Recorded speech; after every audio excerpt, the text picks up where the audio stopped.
കുറച്ചു ദിവസങ്ങൾക്ക് മുൻപ് ഇറാനിലെ പരമോന്നത നേതാവ് ആയത്തുള്ള ഖുറാനി ഒരു പോസ്റ്റ് പങ്കുവയ്ക്കുകയുണ്ടായി. ഇസ്രയേലിനെ ഇല്ലാതാക്കണം എന്ന് ആഹ്വാനം ചെയ്യുന്ന പോസ്റ്റായിരുന്നു അത്.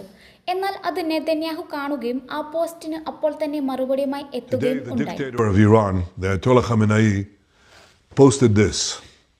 The title is, "Why must the Zionist regime, that's Israel, be eliminated from the region?"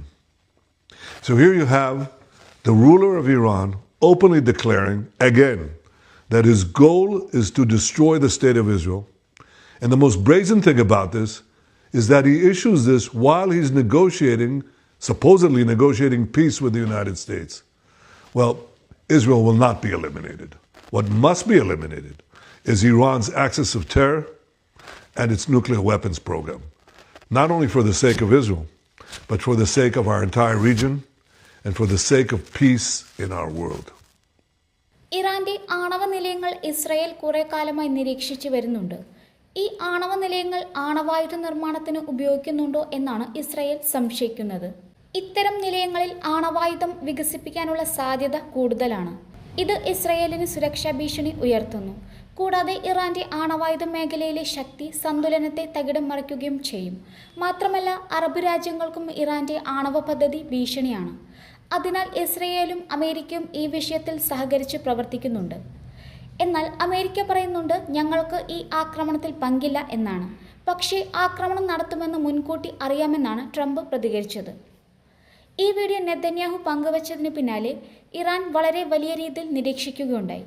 മൊസാദിന്റെ സഹായത്തോടെ ആണവ നിലയങ്ങൾ നിരീക്ഷിച്ചു വരികയാണ്. ഇന്നലെ പുലർച്ചെ ഇറാനിലെ ആണവ സൈനിക കേന്ദ്രങ്ങൾ ആക്രമിച്ച് ഇസ്രയേലായിരുന്നു സംഘർഷങ്ങൾക്ക് തുടക്കം കുറിച്ചത്. ഇറാന്റെ വ്യോമ കേന്ദ്രങ്ങളിലും ആണവ കേന്ദ്രങ്ങളിലും ഇന്ന് പുലർച്ചെയും ഇസ്രയേൽ ആക്രമണം നടത്തി. ഇസ്രയേലിന്റെ ആക്രമണങ്ങളിൽ ഇതുവരെ 78 പേർ കൊല്ലപ്പെട്ടുവെന്നും 320ഓളം പേർക്ക് പരിക്കേറ്റുവെന്നും ഇറാൻ ഔദ്യോഗികമായി സ്ഥിരീകരിച്ചിട്ടുണ്ട്. ഇസ്രയേൽ ആക്രമണത്തിന് ഇറാനും അതേ നാണയത്തിൽ തിരിച്ചടി നൽകിയിട്ടുണ്ട്. ഏതാണ്ട് 300ഓളം മിസൈലുകൾ ഇറാൻ ഇസ്രയേലിലേക്ക് തൊടുത്തുവെന്നാണ് റിപ്പോർട്ട്.